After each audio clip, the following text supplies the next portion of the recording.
snack. Me and you gonna have a little chat about books. Oh my god, guys, look how many books I managed to get through in June. Let's get started with this ginormous June wrap-up. Hi guys! So, as you will have just seen in the little clip I put in the beginning, I read a lot in June. I nearly managed to get through a quarter of my Goodreads challenge in June, and my challenge for the year is to read 100 books, and I read 22 in June. So that's pretty good. June was a really good reading month for me, probably due to the fact that we had two read-alongs. We had the TBR Takedown and we also had the Rainbowthon, and I enjoyed taking part in both of them so much. It was a lot of fun. And it's now the end of June. I can't believe it. We're halfway through the year and it's the 30th of June today. It is baking hot in the UK. It's probably the hottest day we've had all year and it's ridiculous. I am not acclimatised. So I'm going to do my best to get through this as quick as I can. 22 books. I'm not going to tell you guys a lot about them because I have done reviews of them all, and if I haven't done a review it will be up really soon. So you can look out for it on my channel, and yeah, let's get started. And you guys can let me know what books you ended up reading in June down below as well, because I would be really interested to hear what you guys managed to pick up. These are not in any particular order because I would not be able to go through and order them all, but I will tell you guys what I thought of them all as I go and a little bit of a synopsis. The first book I'm going to show you guys is one I was sent by Unsung Stories. I was very happy to receive this because they are a smaller, fairly new publisher who offered to send me this. It's one of their new releases and I was very intrigued by the premise.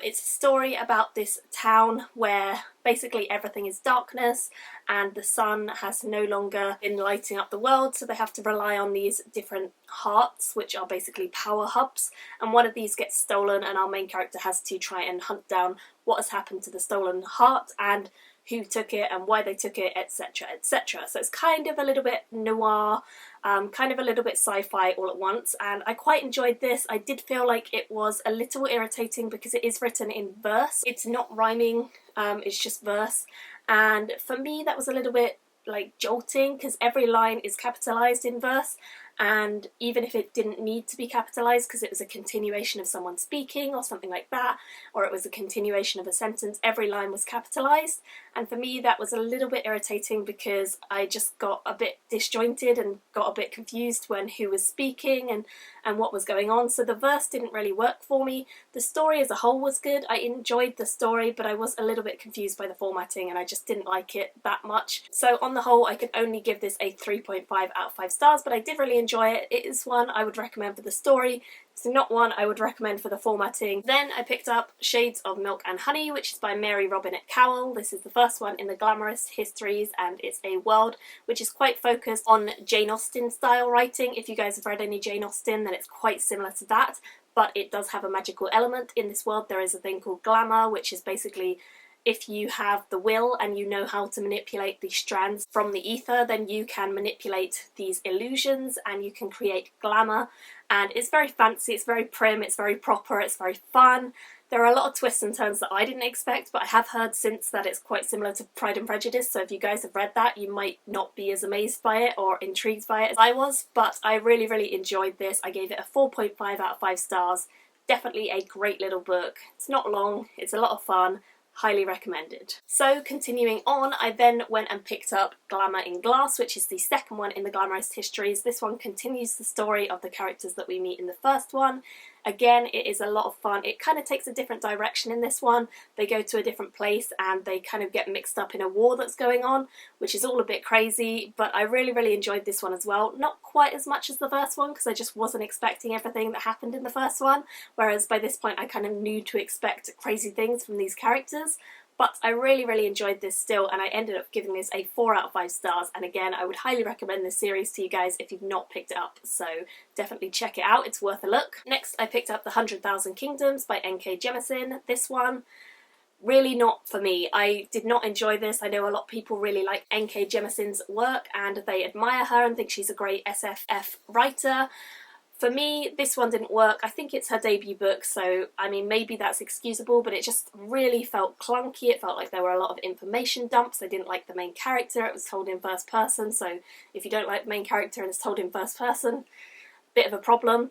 On the whole, just felt like this really didn't work for me. The ideas were interesting, but it just did not sell me enough on the book. The characters really let it down for me, and the plot was just all over the place and really fractured from what I could tell. There were a lot of things that we got told and they didn't have any relevance until a lot later in the story, and they weren't that interesting at the time, and it just seemed out of place. So this one I only gave a 2.5 out of 5 stars, unfortunately. I also picked up A Monster Calls by Patrick Ness. This is the illustrated edition. It's a lot of fun. I would highly recommend that you guys get the illustrated version of this if you are planning on picking it up, because for me the illustrations really brought the story a lot more to life. They made it more interesting, they made it more visual, more appealing, and the story is good. It's a decent story, but it does have a contemporary feel to it.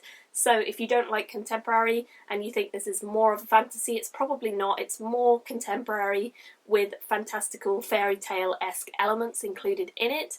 There's this premise of a young boy who lives with his mother, and his mother is sick and we don't really know exactly what's wrong with her, but the young boy is having issues dealing with it, and so this fantastical creature comes along and starts talking to him and telling him stories, and it's quite thought-provoking. It's quite an interesting story, but it wasn't the best story I've ever read. I know a lot of people love this, and I know a lot of people really connected with the main character. I didn't connect with him that much, and so the fantastical side of it I really enjoyed, but the contemporary side was not really for me. So on the whole, I gave this a 4 out of 5 stars. I think the illustrations definitely lifted it, otherwise it would have been a 3 stars. It's a great little book with fantastic illustrations, so it's worth buying just for the illustrations alone. Next I have The Hunter's Kind, which is by Rebecca Levine. This is the second one in the Hollow Gods series by her. The first one is Smiler's Fair. I read that a while ago and loved it. I gave it 4.5. And then this one is the second one, and it's called The Hunter's Kind, and I gave this a 5 out of 5 stars. It was amazing. This was the first book that I read in June. I actually stayed up really late in May so that I could finish it on the 1st of June, so I ended up finishing this at about 1 AM on the 1st of June. Loved it, loved every second of it. The characters grew, the story was great, it all unravelled in this really crazy way that I wasn't expecting. The characters definitely got tested to the end of their tether and their limits, and it was just so much fun. I really love this world. I think Rebecca Levine is a fantastic writer. If you've not checked out Smiler's Fair, I would highly recommend it. I got sent this for free from the publisher, Hot Escape, but honestly I loved it, and I'm so happy they sent it to me because I would have bought it anyway because I wanted it, and it's just an amazing series. So if you've not read it, please do check it out. It actually comes out on the 2nd of July, so only 2 days away, and you guys can go and pick it up if you want to. No pressure, but it was a lot of fun. Definitely one of my top books of the year. I loved it. It was amazing. It was great. I also picked up Saga issue 28. I am loving Saga. The last few issues have been fantastic. I'm not going to review the single issues because there's no point. They're only about 30 pages, but just know I loved this. It was amazing. It was so much fun. Saga is brilliant. The illustrations are fantastic. The characters are great. Everything is awesome. Saga's amazing. 5 out of 5 stars. I also picked up Full Moon, which is by Jim Butcher. This is the second one in the Dresden Files, and I really enjoyed this one. I felt like it was a big improvement over the first one. I felt like the misogyny kind of was toned down a lot more. I felt like the characters had a good progression. The storyline was really interesting. It all revolves around Harry Dresden, who is our wizard detective, and he basically gets involved in all of these kind of wolfish werewolf plots that are going on. There's been lots of murders around town, and it seems like it's related to werewolves, but no one really knows. I love the fact that we had various different types of werewolves with their own mythology. That was really interesting, and I felt like this was a much better standard of writing from Jim Butcher, so I gave that one a 4 out of 5 stars, and I definitely would say the series is getting better as it goes, and I'm enjoying it a lot. So then after that I went on to the third one, which is Grave Peril.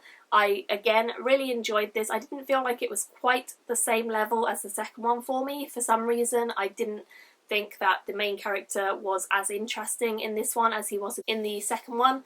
And the plot felt a little bit more sporadic and all over the place to me. I still enjoyed it. I still thought there were some great new characters that we got introduced to, such as Michael. He's amazing, and seeing more of the characters like Bob and Mr. and Susan was great, and I really enjoyed it. So I gave it a 3.5 out of 5 stars. It's still really good, still a lot of fun, but just not quite that 4-star rating yet. I'm really looking forward to continuing on with the series because I'm planning to read 2 in the series each month, as you guys know, so I will be continuing on with them in July as well. But I really enjoyed those 2. They're very fast, very fun, and just an enjoyable series so far, so I can't wait to see what happens next. Then I picked up Valor, which is by John Gwynne. This is the second one in the Faithful and the Fallen series, and I absolutely adored this. It was fantastic. It was a great expansion of the series, and I really enjoyed the way that everything turned out. I really enjoyed the direction that the story was taking and that our characters took. It was a lot of fun. I enjoyed the first one immensely. I think I gave it a 4 stars, and then this one was definitely better. It was definitely upping the ante. Things were getting a bit more crazy and a bit more hairy, and I just fell in love with it. It was fast, it was furious, I went through it really quick, and I'm really looking forward to the next one in the series, which comes out next month, so I pre-ordered it, and I can't wait to get to it. Next, I picked up Knife of Dreams, which is the 11th book in the Wheel of Time series. This is the final one that was written by Robert Jordan himself, and then the final 3 in the series are written by Brandon Sanderson from Robert Jordan's notes. So I'm looking forward to getting to the final 3. I did enjoy this one a lot. I didn't feel like it was as good as the 6th one, which the 6th one is still my favourite for sure. That one's amazing. But I really did enjoy this. I felt like the strings of the story were coming a lot more back together. I felt like the pacing was a bit better than the 10th one, which I really didn't love. And everything was getting a bit more interesting. The characters definitely grow in this one and we see them develop. I still really enjoyed the way that the story was unfolding, and I'm really looking forward to seeing how Brandon Sanderson kind of comes into the story and what he does with it and how he takes the characters and tries to make them continue as they are, or whether he makes them his own, and what's going to happen there. So I'm really looking forward to seeing what happens next in the series. Can't wait to get to the 12th one. I didn't quite have time to squeeze it in this month, but I will definitely be squeezing it in next month, so definitely excited about that. Then I picked up Captain's Fury, which is the 4th one in the Codex Alera series. So I actually read 3 Jim Butcher books this month, and I really enjoyed this. I think this is definitely the best one in the series so far. I really enjoyed the character progression. I really enjoyed the fact that we were in this warfare situation, but war did not take over the story. We still got to see the characters, we still got to see them react, and I felt like there was a lot of interesting things going on in this one, whereas some of the previous ones have not been quite as exciting. This one definitely had a lot of action, it had a lot of excitement, it had a lot of drama, so I really enjoyed the way that everything happened and the way the secrets were discovered, and I gave this a 5 out of 5 stars because it was just light, it was fun, it was fast, and I got through it really easily, and I enjoyed my time reading it immensely, so 5 out of 5 stars for that one as well. Then I picked up The Thousand Autumns of Jacob de Zoet, which is my first ever David Mitchell book. This one took me a lot longer to get through than some of the other books that I read because this one is not fantasy. It doesn't have any fantastical elements really, and it's quite an interesting story though. It's a lot slower. It feels a little bit more historical fiction. I'm not sure exactly what I would class this as because it's kind of lyrical, it's kind of poetic, it's kind of historical fiction. It's got some small kind of religious, maybe fantastical elements, but not really. It's kind of a bit of a genre blend, really, and I really enjoyed it, and I definitely want to pick up more of David Mitchell's stuff in the future. I do own Bone Clocks by him, and I hope that I will be able to get to that soon. Characters were great, the world realisation was fantastic, and I felt like the story was fun and interesting in its own way. It wasn't fantastical, but it was historical, and there were a lot of things going on. There was a lot of drama, and I felt like some of the storylines in this were better than others, but I did enjoy it a lot, so I gave it a 4 out of 5 stars, and I look forward to reading more of his work sometime soon. Then I picked up Ship of Magic, which is by Robin Hobb, and I loved this book so much. The characterization in this was flawless, it was stunning, it was fantastic. Yeah, this book was great. It was so good. Obviously I gave it 5 out of 5 stars. The world is just crazy cool. There's these things called live ships, which are ships which have a figurehead on them that is actually alive. It absorbs the memories stories of the people who work on the ship, mainly the family who owns it, and when 3 of the members of the family of the ship have died on the decks, it will actually come to life and the ship will have its own personality and it will talk to people, and it's used to trade with various different people in this world. We focus on this family called the Vestrit family, and we focus on a lot of their problems. They've got money problems, they've got problems with people in the family. Each and every character has their own personality and their own flaws. They all feel incredibly well developed and well realised. Adored this. It was fantastic. All of us who were buddy reading it, and there were quite a few of us, gave it a 5 out of 5 stars. It was so well written. If you guys have read the Farseer books and you really didn't like the 3rd one, like I didn't, then check out this series because it is so good and I loved it. It was phenomenal. So that one was amazing. Then I went on to The Mad Ship, which is the 2nd one in the series. I loved this one. It was a million times better than the first one. The first one I gave 5 out of 5 stars. This one I would give like 100 stars if I could, because I think honestly this might be the best book I've read all year. It was stunning, it was flawless, everything was timed beautifully, the pacing was incredible, the characters developed further, we got to see more of them, we got to see them in different situations. There were some things that happened that tied this book and this series into that of the Farseer books, and everything was just utter perfection. Like, I adored this book so much that I completely disregarded the rest of my TBR, and I've started reading Ship of Destiny as well, so I'm, a little way into that one. But this one I gave a 5 out of 5 stars as well, of course. It was phenomenal. It was one of the best books I've ever read.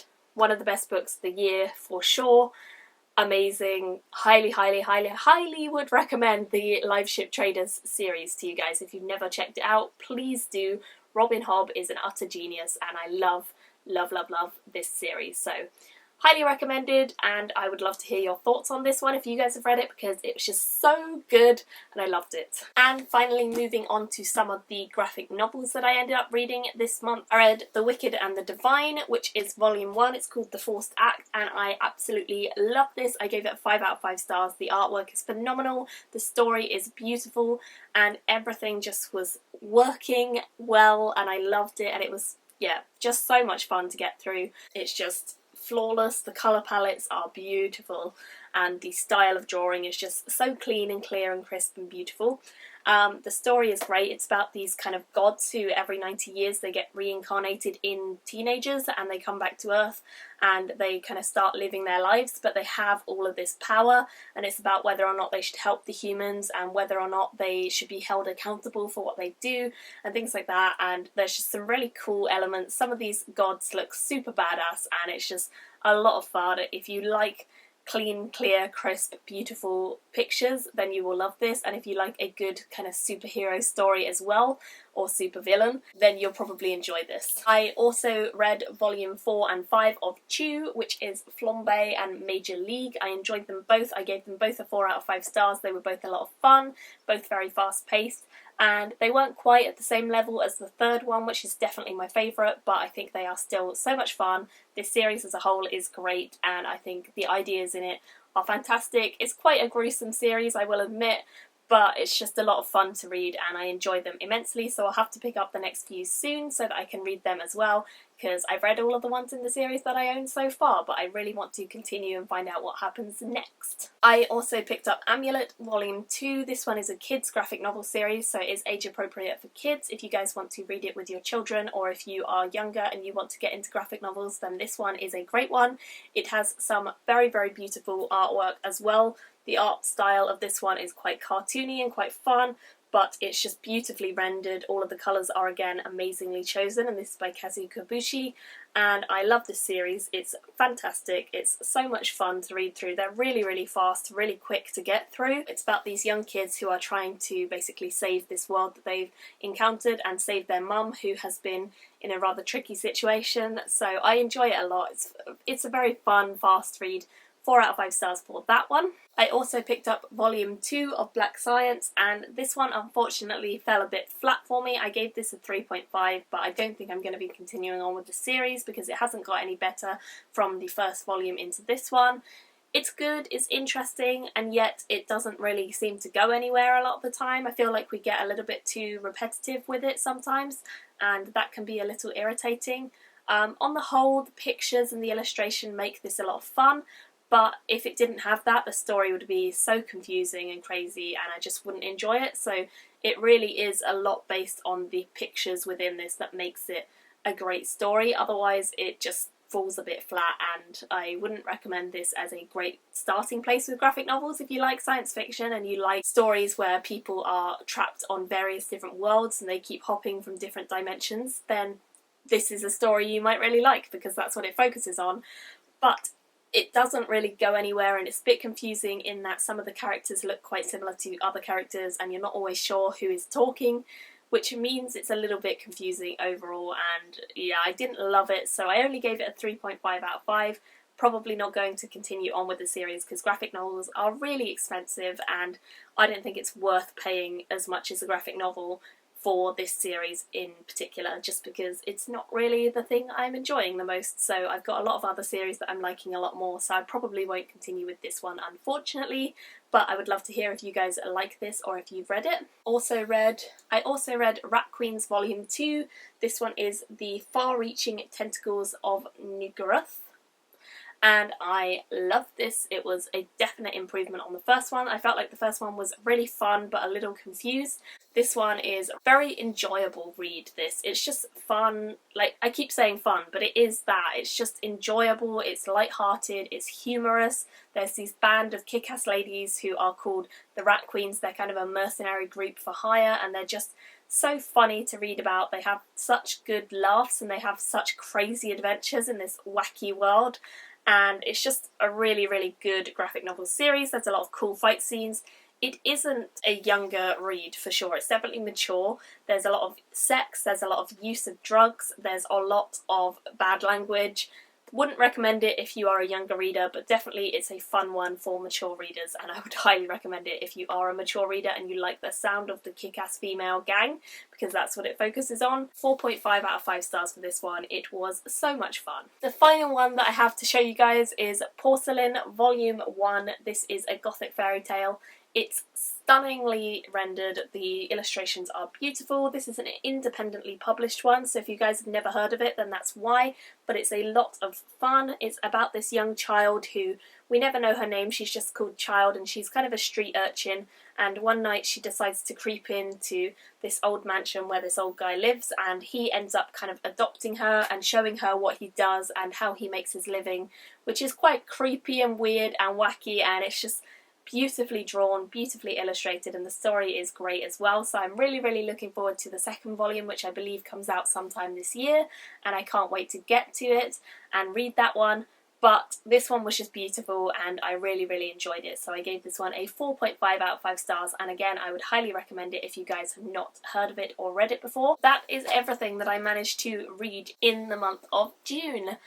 That's a lot of books, guys. That's a lot of books. So I hope that there will be some great discussions going on down below. You guys can let me know what you've read out of all the stuff I showed you and what you are looking forward to reading if you've not read it yet. I would love to hear your thoughts on anything and everything I've shown you. Thank you guys all so much for watching, and I will see you guys soon in another video. Bye! Me and you gonna have a little chat.